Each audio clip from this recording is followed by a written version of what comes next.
अस्सलाम वालेकुम दोस्तों, उम्मीद करता हूँ खैर आफियत से होंगे। नेक्स्ट वीक के एनालिसिस लेके आ रहा हूँ आपके साथ शेयर करेंगे। सबसे पहले हम फंडामेंटल एनालिसिस के ऊपर बात करेंगे, फंडामेंटल एनालिसिस के ऊपर बहस करेंगे, गुफ्तगू करेंगे और एक तज्जिया अपना देंगे और आप लोगों को समझाने की कोशिश करेंगे कि फंडामेंटल एनालिसिस का रुख किस करेंसी का किस तरफ हो सकता है।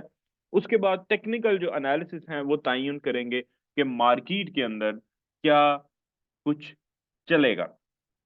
फंडामेंटल एनालिसिस के ऊपर अगर गुफ्तगू की जाए तो मंडे वाले दिन 19 तारीख को कोई भी बड़ी फंडामेंटल न्यूज नहीं है, बल्कि तमाम छोटी न्यूज़ हैं। और तकरीबन कैनेडियन डॉलर और बैंक हॉलिडे की वजह से मार्केट की जो मूवमेंट रहेगी वो खासी स्लो रहेगी। तो मंडे वाला दिन आप लोगों का ट्रेडिंग के लिहाज से, मैं गलत नहीं होगा अगर मैं कहूँ कि बोर गुजर सकता है। बाकी यहाँ पे कुछ भी हो सकता है, लेकिन ओवरऑल हमारे पास जो डाटा अवेलेबल है हम उसके ऊपर बात करेंगे। हम अपने जो एनालिसिस हैं, क्योंकि हमेशा मैं कहता हूँ कि ट्रेड व्हाट यू सी, हमेशा हम लोगों को जो दिख रहा है उसको ट्रेड करें, जो सोच रहे हैं उसको ट्रेड ना करें। उसके बाद ट्यूसडे को फर्स्ट जो है मीटिंग मॉनेटरी पॉलिसीज के ऊपर हम नेक्स्ट वीक बात करेंगे, या नेक्स्ट जब एनालिसिस होंगे तब बात करेंगे अगर ये न्यूज़ हुई। क्योंकि रिसेंटली इन्होंने कहा था, मेरे ख्याल में मैंने अपडेट भी किया था कि ये डाउन करेंगे इंटरेस्ट रेट, लेकिन पॉलिसी के अंदर ये है कि काफी कुछ डिसाइड होगा। और नेक्स्ट ये है कि जब इंटरेस्ट रेट इनका अनाउंस होगा तो उसमें ये है कुछ ना कुछ चेंजेस मुतवक्के हो भी सकती है, नहीं भी हो सकती। तो ये डाटा वाली न्यूज तो नहीं है, लेकिन ऑस्ट्रेलियन डॉलर के अंदर मूवमेंट अच्छी रहेगी। टेक्निकल एनालिसिस का मार्केट जो है वो साथ दे सकती है। ट्यूसडे वाले दिन फरवरी के 20 को 5:30 पे न्यूज होगी। उसके बाद अगली जो न्यूज़ है वो कैनेडियन डॉलर की सीपीआई, ट्रिम्ड सीपीआई और कॉमन सीपीआई की न्यूज़ है। Like CPI, median CPI, trimmed CPI, common CPI, ये न्यूज़ हैं।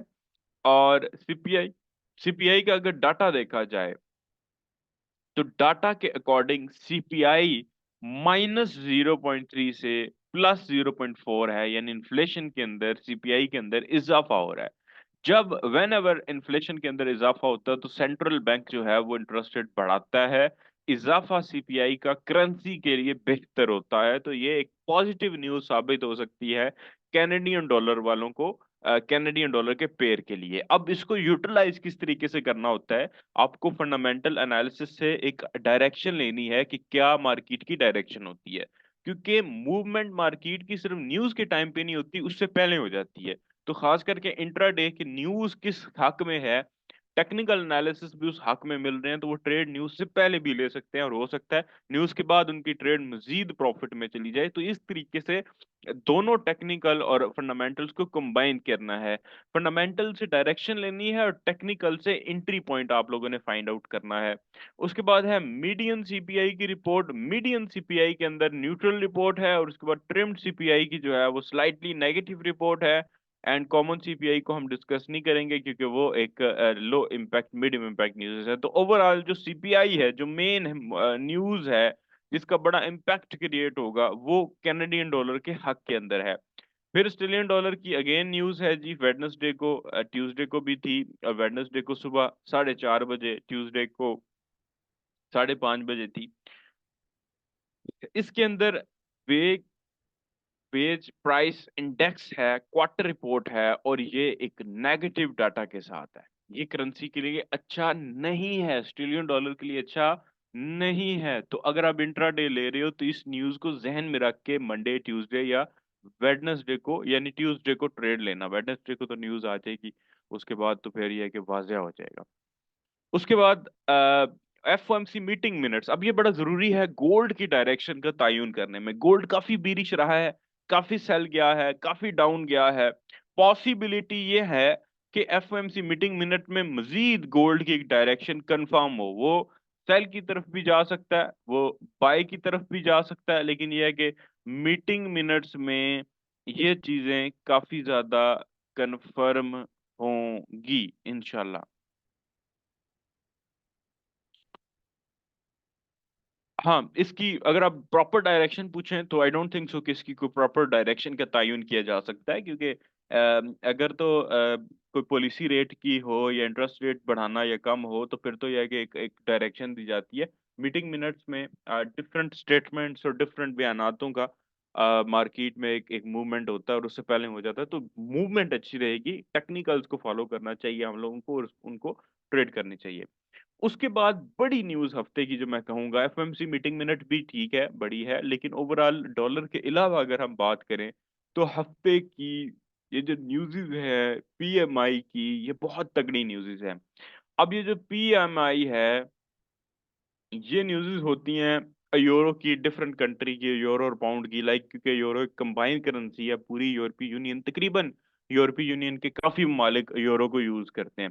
तो फ्रेंच, जर्मन और ओवरऑल जो है वो एक मैन्युफैक्चरिंग मैन्युफैक्चरिंग पीएमआई या सर्विसेज पीएमआई जो है वो डाटा आएगा कि मैन्युफैक्चरिंग सेक्टर में क्या ग्रोथ हुई, सर्विसेज सेक्टर के अंदर क्या ग्रोथ हुई। तो फ्रेंच फ्लैश मैन्युफैक्चरिंग के अंदर पहले अगर हम नंबर वन के ऊपर देखें, तो यहाँ पे जो डाटा है वो 43.1 से बढ़ के 43.5, यानी फ्लैश मैन्युफैक्चरिंग पीएमआई के अंदर एक पॉजिटिव रिपोर्ट जो है वो आ रही है, पॉजिटिव के अंदर बढ़ के आ रही है, which is good for currency, which is good for euro. और ये न्यूज़ तकरीबन इकट्ठी हैं, एक 15 पे है, एक 30 के ऊपर है, 2 बजे है, 2:30 बजे है, तो इकट्ठी 2:30 बजे खैर पाउंड की हो जाएंगी, लेकिन यूरो में मूवमेंट उसकी भी मुतवक्को होती है थोड़ी बहुत मार्केट के अंदर। Flash man French flash services sector के अंदर भी जो डाटा है वो पॉजिटिव है, वो पॉजिटिव है। तो यूरो की 1:15 वाली जो न्यूज़ है वो डाटा के अकॉर्डिंग, सर्विसेज और मैन्युफैक्चरिंग सेक्टर के डाटा के अकॉर्डिंग पॉजिटिव है, दोनों पॉजिटिव में जा रहे हैं। फिर जर्मन फ्लैश मैन्युफैक्चरिंग पीएमआई की रिपोर्ट है, मैन्युफैक्चरिंग और सर्विसेज दोनों रिपोर्ट है। इसी तरह जर्मन फ्लैश मैन्युफैक्चरिंग पीएमआई और जर्मन फ्लैश सर्विसेज पीएमआई दोनों की जो रिपोर्ट है वो पॉजिटिव रिपोर्ट है।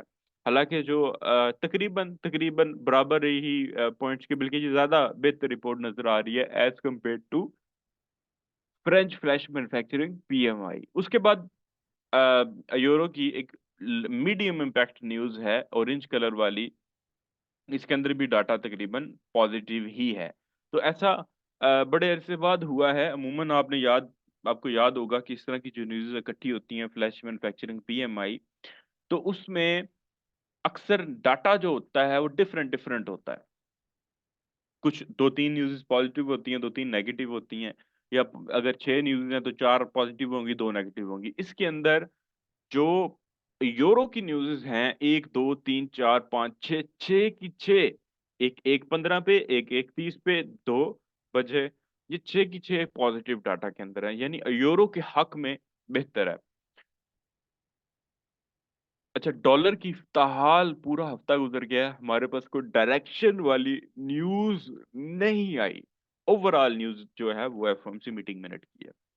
उसके बाद जीबीपी यानी ग्रेट ब्रिटेन पाउंड की न्यूज है, वो भी flash manufacturing PMI, flash services PMI, दोनों सेक्टर्स की न्यूज है। और इसका अगर आप डाटा देखें तो डाटा इसका पॉजिटिव है, सर्विसेज पीएमआई का भी स्लाइटली पॉजिटिव है और फ्लैश मैन्युफैक्चरिंग का भी पॉजिटिव है।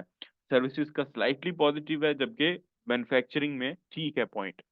उसके बाद ये भी पॉजिटिव डाटा। अब है डॉलर की न्यूज 6:03 पे, एम्प्लॉयमेंट क्लेम्स की, अनएम्प्लॉयमेंट क्लेम्स की। अब ये जो न्यूज है ये बड़ा इम्पैक्ट क्रिएट करती है। लास्ट टाइम डाटा नेगेटिव में था, which is good for dollar, which is good for dollar, और आपने देखा इसका इम्पैक्ट पहले भी हो जाता है। मैं हमेशा इस चीज के ऊपर बिलीव करता हूँ कि न्यूज का इम्पैक्ट, न्यूज के डाटा का इम्पैक्ट मार्केट में पहले ही हो जाता है। तो टेक्निकल एनालिसिस, जिस तरफ न्यूज आनी हो उससे पहले आप ट्रेड ले सकते हो उसी डायरेक्शन में, with the help of technical analysis. तो अनएम्प्लॉयमेंट क्लेम्स के अंदर इजाफा हो रहा है, which is a negative news for dollar. और उसके बाद यहाँ पे भी फ्लैश मैन्युफैक्चरिंग पीएमआई, मैन्युफैक्चरिंग और सर्विसेज सेक्टर की न्यूज़ हैं जो कि नेगेटिव रिपोर्ट के साथ है, ठीक है, और अच्छी खासी नेगेटिव रिपोर्ट के साथ है। तो एक ही दिन, थर्सडे वाले दिन, दो न्यूज़ नेगेटिव है, flash manufacturing PMI, flash services PMI, और तीसरी जो है अनएम्प्लॉयमेंट क्लेम्स के डाटा के अकॉर्डिंग वो भी नेगेटिव, और नीचे वाली दो ये भी नेगेटिव डाटा है। फ्राइडे वाले दिन किसी भी किस्म की नहीं है, जेपीवाई की बैंक हॉलीडे है, और जापानीज जो जीबीपी जेपीवाई है वो काफी बाय जा चुका है, और मैं काफी अरसे से बाय की ट्रेड दिलवा रहा हूँ, बाय करने का कह रहा हूँ, बाय कह रहा हूँ कि बाय कर लो कर लो कर लो कर लो। अब टेक्निकल एनालिसिस के अंदर चलते हैं हम लोग, डिक्सी के ऊपर डॉलर इंडेक्स से शुरू करते हैं।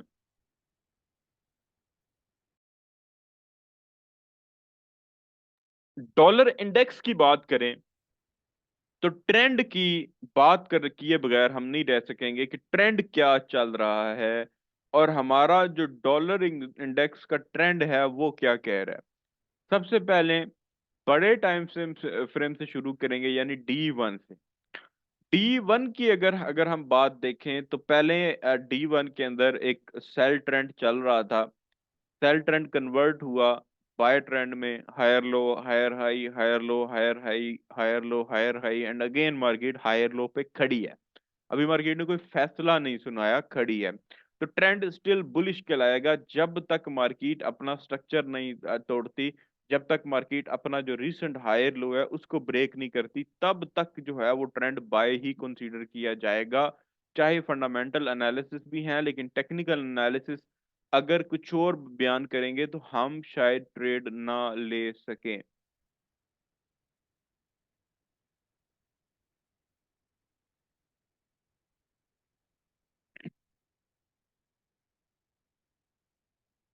अच्छा,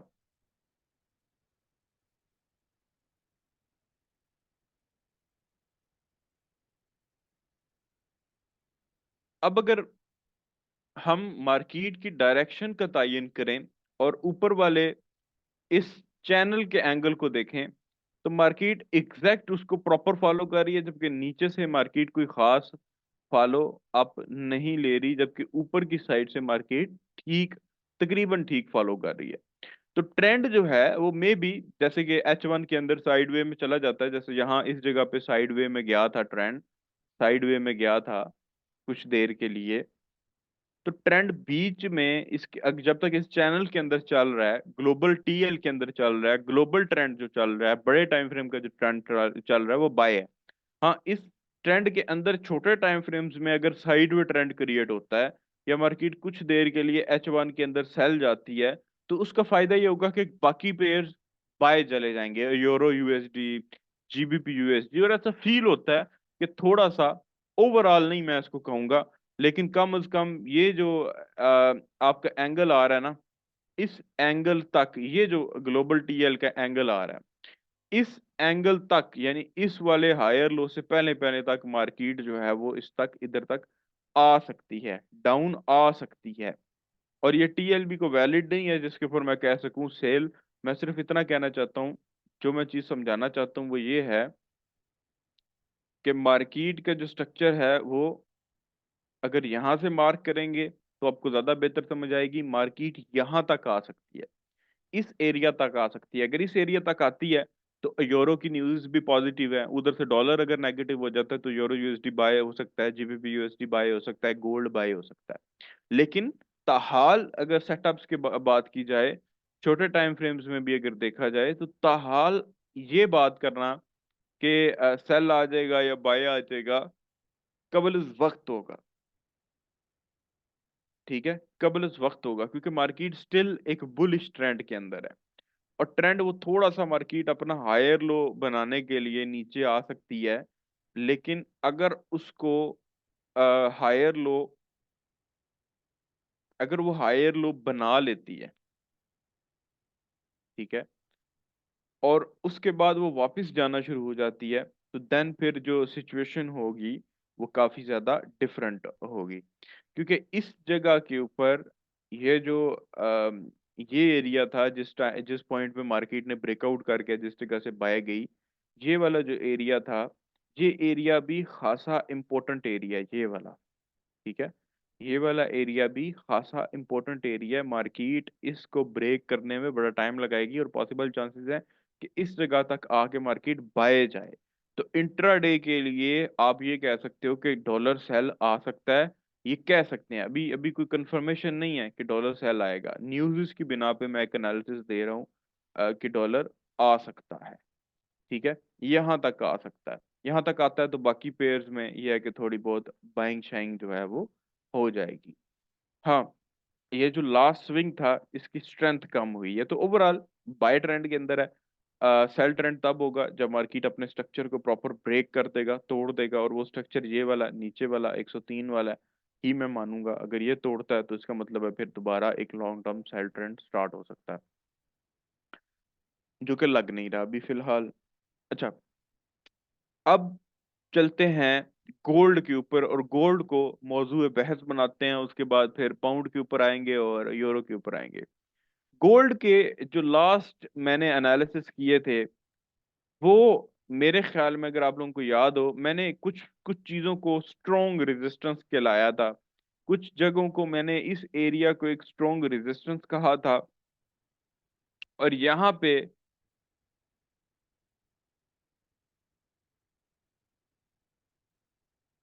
कुछ चीजें हमारे पास अवेलेबल थी जिनको देख के सेल की तरफ ज्यादा माइल होना था हम लोगों ने, वो होगी, गुजर गई ये चीजें। और मैंने कहा था गोल्ड अगर ये वाला लेवल ब्रेक करता है ना, 2006 वाला, फिर जो नेक्स्ट टारगेट हो सकता है वो उसका 1984 हो सकता है, या 1978 हो सकता है, समथिंग इसके करीब करीब। मैं देख रहा हूँ कि तकरीबन 1986 तक गोल्ड गया है। और उसके बाद ये वाला जो लेवल है, ये बड़ा एक स्ट्रोंग लेवल है, बड़ा एक तगड़ा लेवल है, और मार्केट में ये लेवल हम लोगों को टफ टाइम दे सकता है।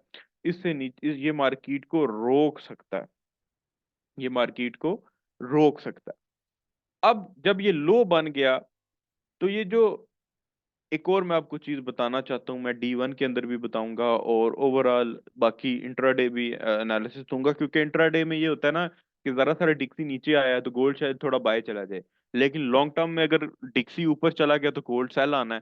अगर हम इंट्राडे भी देखें तो हमारे पास जो सेटअप बन रहा है वो ये बन रहा है D1 का, सॉरी अगर D1 देखें तो डिक्सी की पोजीशन ये है कि डिक्सी शायद गोल्ड को यहाँ तक ले आए, इस एरिया तक ले आए, जो एरिया है 2040 तक का। और इस एरिया के बाद मार्केट अपना एक नया लो बनाए, क्योंकि मार्केट जब भी टीएल बनाती है, जब भी ट्रेंड लाइन बनाती है, यानी कि मार्केट इस एरिया को तोड़ दे, ये जो एरिया है ना 1975 वाला, इसको भी तोड़ दे, तो पॉसिबल चांसेस हैं कि जो नेक्स्ट वीक है, न्यूज़ को देख के और डिक्सी को देख के ऐसा लग रहा है कि गोल्ड बाय जा सकता है। लेकिन एंट्री मैं कहीं पे भी D1 के ऊपर सजेस्ट नहीं करूंगा, क्योंकि D1 में एक तो ये वाली जो रेजिस्टेंस है, ये वाली ये बड़ी एक स्ट्रॉन्ग लेवल काउंट मैं करूंगा। ऊपर से ये जो ट्रेंड लाइन बन चुकी है, जो कि मार्केट का स्ट्रक्चर आपको बता रही है, जो कि यहाँ से शुरू हो रहा है, जो कि टीएल यहाँ से बनी है। लेकिन ओवरऑल अगर आप मार्केट में देखें तो ये लो, लोअर हाई, और अभी इसका लोअर लो बनना है। लेकिन अगर थोड़ा सा नीचे देखें तो मार्केट का जो स्ट्रक्चर है वो ऑलरेडी इसके ऊपर शिफ्ट हो चुका है। तो पॉसिबल चांसेस हैं कि ये सेटअप हो कि मार्केट इसको तोड़े और 1970-60 के ऊपर दोबारा चली जाए। तो D1 में मुझे ये सेटअप नजर आ रहा है, ये चीज नजर आ रही है। आप लोग भी ड्रॉ करके देख सकते हो। D1 में जाहिर है किसी जगह मार्केट जाएगी तो ही बंदा कोई फैसला लेता है ना, बगैर फैसले के। अब अच्छा, मजे की बात, ये जो लेवल डिमांड हमने मार्क की थी, जो हमने डिमांड मार्क की थी, ये डिमांड भी इस जगह से गोल्ड को बाय भेज रही है। और ये जो चैनल का lower low, lower high, lower low, ये भी इसको बाय भेज रहा है। कहाँ तक बाय भेज रहा है? आई विल रिकमेंड यू कि ये जो एरिया है, यहाँ तक मार्केट 240 के एरिया आप लगभग अपने जहन में रखें, क्योंकि यहाँ पे सिर्फ डिमांड नहीं थी जिस बेस पे मैंने कहा था कि इस जगह से बाय जा सकेगी, बल्कि इस वाले लेवल का आपको एक एंगल मिल जाएगा, यानी low, lower high, lower low, lower high and lower low, ये वाला सेटअप आपको मिल जाएगा। और पॉसिबल चांसेस इसके भी हैं कि ये लेवल या तो दोबारा रीटेस्ट होगा, या मार्केट इसको तोड़ेगी। अगर इसको तोड़ती है तो नेक्स्ट फिर अगला लेवल ये होगा, और यहाँ इस लेवल के ऊपर मुझे लगता है कि तमाम लोगों को बाइंग की ट्रेड्स के ऊपर सोचना पड़ेगा, लेकिन अभी कबल वक्त है ये एनालिसिस देना। ये हो गया, D1 में ये सेटअप बन गया। H4 क्या कह रहा है, H4 क्या सुना रहा है? D1 की ट्रेंड लाइंस वगैरह मैं लगी रहने देता हूँ और आपको समझाता हूँ कि H4 क्या हमें बताने की कोशिश कर रहा है। H4 में पहले तो H4 ने हमें ये बताया था, ये वाला ट्रेंड कंटिन्यूशन ये बताया था, और ये ब्रेकआउट हुआ, रीटेस्ट हुआ, काफी मार्केट सेल गई और सब कुछ हो गया। अब अब जो है, अच्छा ये जो D1 की मैंने एनालिसिस की है उसका स्क्रीनशॉट आप सबने ले लेना है पीछे, वीडियो को थोड़ा पीछे करके, क्योंकि मैं जरा स्क्रीन गंदी हो रही है तो रिमूव कर रहा हूँ। अब ये एरिया देखें, वो D1 की जो थी वो भी बीरिश थी, ये भी बीरिश है। अब मार्केट इससे जरूरी नहीं है कि इस वाले एंगल से, बीरिश एंगल से मार्केट सेल जाए, जरूरी नहीं है। लेकिन D1 का जो एंगल बन रहा है, D1 का जो सेटअप बन रहा है वो भी कुछ इस तरीके से बन रहा है ऐसे, और H4 का भी ये तकरीबन यहाँ पे इसी तरीके से बन रहा है। अब H4 में अगर मार्केट यहाँ पे मंडे या ट्यूसडे वाले दिन कोई एंगल बनाती है, यहीं पे कोई ना कोई एविडेंस देती है, क्योंकि ये एरिया बड़ा स्ट्रोंग है ऊपर, ये एरिया बड़ा स्ट्रोंग है। कौन सा एरिया? ये वाला जो एरिया है ना, ये वाला, ये बड़ा स्ट्रोंग है। तो मार्केट इस एरिया को तोड़ने से पहले 10 बार सोचेगी। अब या तो मार्केट यहीं पे कैंडलस्टिक पैटर्न का तगड़ा एविडेंस दे देगी और सेल की एंट्री दे देगी। अगर आप लोग सेल कर भी रहे हो, डरना नहीं है। एक तो लॉट छोटी रखनी है ताकि डर लगे ही ना। जब लॉट छोटी होती है ना, फिर डर नहीं लगता। अब सेल में भी बैठ सकते हैं, हमें रिस्क लेना है, लेकिन रिस्क इनटू रिवार्ड रेशो के अंदर हमें थोड़ा सा फर्क जो है वो करना है।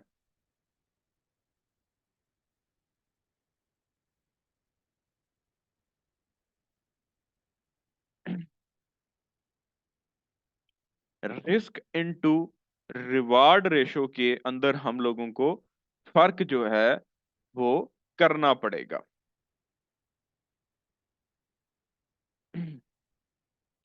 अब अगर यहां से हम कोई एविडेंस दे के सेल ले भी रहे हैं या इस एरिया से कोई, तो हमें एक अच्छा अच्छा हेल्दी इस पॉइंट के ऊपर या इस पॉइंट से ऊपर कहीं, या यहाँ पे ऐसा लगा के इस पॉइंट तक हमें टीपी लगा लेनी चाहिए। यानी कि अगर हम यहाँ पे भी ऐसा लगाते हैं और टीपी यहाँ पे लगाते हैं तो ये 1/3 रेशो ऑटोमेटिकली बन रही है। ये मैं अभी सेल करने का नहीं कह रहा, ये तो मार्केट डिसाइड करेगी, मैं आइडिया आपको समझा रहा हूँ, क्योंकि उस वक्त मार्केट क्या करती है ये मार्केट ने डिसाइड करना है। ठीक है, उस वक्त मार्केट क्या करेगी ये मार्केट ने आपके साथ डिसाइड करना है।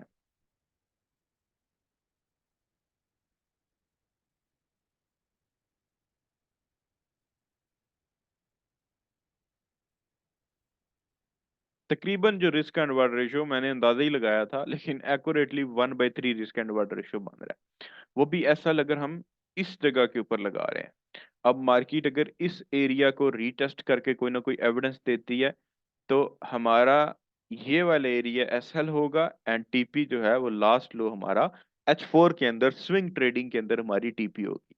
जबकि H1 के अंदर भी ये जो मैंने आपको चीजें समझाई हैं, H1 के अंदर भी ये खासी आपको करना पड़ेगा। अगर मार्केट थोड़ा सा जल्दी जाती है तो ये एरिया बड़ा एक इम्पोर्टेंट एरिया होगा।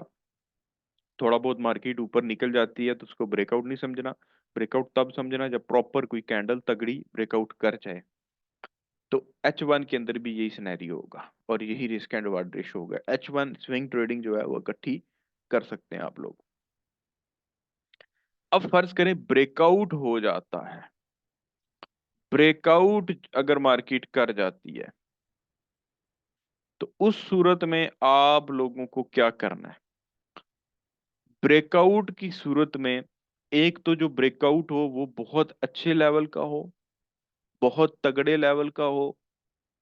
ब्रेकआउट की सूरत में आपको फर्ज करें ये ब्रेकआउट हो जाता है इस लेवल का, ठीक है, इस लेवल के अंदर मार्केट आ जाती है और ट्रेंड लाइन का ब्रेकआउट हो जाता है, तो आप बाइंग कर सकते हैं कहां तक, इस T1 की TL तक, with the help of trailing stops. आप ट्रेलिंग स्टॉप्स की मदद से गोल्ड के अंदर बाइंग कर सकते हैं। अब मैंने इतना डीपली समझा दिया है, इतना डीपली समझा दिया है, मुझे नहीं पता कि मार्केट जो है वो अब आपको कोई कंफ्यूजन दे सके या कंफ्यूज कर सके, इसके बाद भी कोई कंफ्यूजन जो है वो क्रिएट हो सके। तो रिस्क लोगे तो ही रिवार्ड मिलेगा, बस मैनेजमेंट करो, रिस्क मैनेजमेंट करो। फर्ज करें यहां से ट्रेड ले रहे हैं, तो इस जगह से जब हम ट्रेड ले रहे हैं तो यहाँ पे रिस्क एंड रिवार्ड रेशो हमें कितना मिल रहा है ये कैलकुलेट कर लिया करो कि ये एरिया अगर हम एसएल रखते हैं और ये टीएल हमारी अगर टीपी होती है तो ये कितना बन जाएगा। तो ये तकरीबन 1.36, यानी तकरीबन तकरीबन अगर हम हेल्दी एसएल लगाएं तो 1.5 रिस्क एंड रिवार्ड रेशो के हिसाब से हमें एक से ज्यादा ही मिल रहा है, हालांकि कम है, बाइंग की सूरत में थोड़ा रिस्क ज्यादा होगा, ये मैं वैसे भी बोलूंगा, लेकिन यह है कि कुछ ना कुछ मिलेगा। तो रिस्क एंड रिवार्ड रेशो के अंदर आपने 1/2 1/3 को फॉलो करना है, तो इंशाल्लाह ताला आपकी काफी ज्यादा हद में बेहतरी हो जाएगी। अब अगर यूरो यूएसडी की बात करें यूरो यूएसडी का इंट्राडे में के अंदर अगर मैं देखूं तो इंट्राडे के अंदर तो ये एक चैनल का स्ट्रक्चर मार्केट बनाने की कोशिश कर रही है, जो कि थोड़ा सा,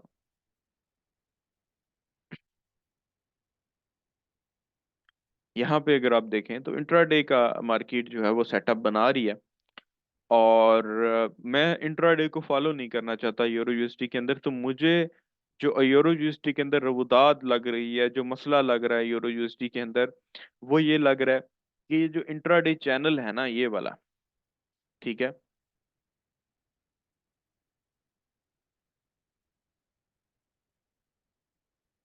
पॉसिबल ये है कि अगर मार्केट इसको ब्रेक नहीं करती, अगर तो मार्केट ऊपर नहीं जाती, इधर इधर से ऊपर नहीं निकलती, तो पॉसिबल चांसेस है कि इस ट्रेंड लाइन को टकरा के मार्केट नीचे जाए और डाउन साइड पे ब्रेकआउट कर जाए, बट फंडामेंटल बाइंग के हक में है। सेलिंग हो जाएगी अगर इस टीएल को ब्रेक करती है, तो सेल की ट्रेड मिल सकती है by using formula x. Buying की सूरत में मार्केट को H4 का ये जो लेवल मैंने ड्रॉ किया हुआ है ये वाला, अगर ये ब्रेक करती है तो बाइंग की तरफ पहला इशारा है, लेकिन उसको अगर आपने बाय करना है यूरो यूएसडी को, तो यूरो यूएसडी को बाय करने का असूल ये है कि ये वाली टीएल, ग्लोबल टीएल ब्रेकआउट करे, और फर्स्ट जो आपका टारगेट हो जिसको ट्रेलिंग स्टॉप कहते हैं, पहला ट्रेलिंग स्टॉप यहाँ पे लगाएं, नेक्स्ट ट्रेलिंग स्टॉप इस हाई पे, एंड अगला ट्रेलिंग स्टॉप इस हाई पे, इस तरह ट्रेलिंग स्टॉप्स लगा के ट्रेडिंग करें। तो इस अगर ये चैनल ब्रेक करती है मार्केट तो बाय है, लेकिन अगर ये चैनल ब्रेकआउट नहीं करती तो उस सूरत में आपको यहाँ से भी एंट्री सेल की मिल सकती है लो तक। जीबीजेपीवाई के मेरे एनालिसिस वही हैं कि जीबीजेपीवाई में अगर बाय सेटअप मिलता है तो आप कर सकते हो, अभी भी मैं उसके ऊपर कायम हूँ। मार्केट सेल भी आ सकती है अगर सेटअप सेल हुआ, बट एटलीस्ट इस वक्त H1 इंट्राडे के ऊपर मैं एनालिसिस देने से कासिर हूँ। जबकि जीबीपी यूएसडी की अगर सिचुएशन देखी जाए तो वो यूरो यूएसडी से अमूमन मुख्तलिफ नहीं होती, लेकिन बात का तो होता है कि दोनों में से कोई एक पेयर जो है वो झूठ बोल रहा होता है, तो उस वक्त हमें टेक्निकल फंडामेंटल्स को, क्योंकि उस वक्त बाइंग की सिचुएशन भी है सेलिंग की भी है, तो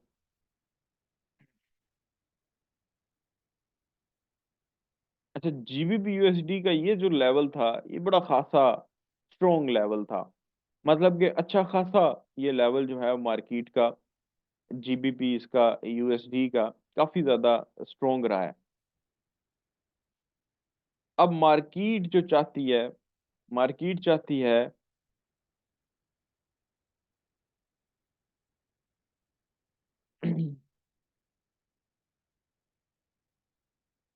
मार्केट चाहती है कि यहाँ पे ऑर्डर्स को ट्रैप किया जा सके, क्योंकि यहाँ पे आप देखें कि साइडवे के इस झंझट से मार्केट निकली, थोड़ा टूटा, ठीक है, नीचे गई, लोअर हाई बनाया, लेकिन इस लेवल से बाइंग में चली गई, फिर लोअर हाई बनाया, पॉसिबल चांसेस है कि मार्केट नेक्स्ट में लो बना दे या बाय चली जाए। लेकिन थोड़ा सा बता दूं कि सेलिंग की अपॉर्चुनिटी आपको तब मिलेगी जब ये लेवल ब्रेक होगा, उससे पहले सेलिंग डेंजरस है। बाइंग की अपॉर्चुनिटी अगर ये लेवल ब्रेक होता है तो इस लेवल तक आपको बाइंग की अपॉर्चुनिटी मिल सकती है जीबीपी यूएसटी के अंदर। तो डेट्स इट, यही एनालिसिस देना चाहूंगा। मुझे दुआओं में याद रखिएगा। गोल्ड में मैंने बहुत डीपली एनालिसिस दिए हैं। जीबीपी जेपीवाई में अभी मैं कहूंगा कि पोजिशनल ट्रेडर्स वेट करें, इंट्राडे ट्रेडर्स जो है वो बाइंग कर सकते हैं अच्छा सेटअप देख के, या थोड़ा सा डाउन आता है तो बाइंग कर लें। पोजिशनल ट्रेडर अभी थोड़ा वेट करें।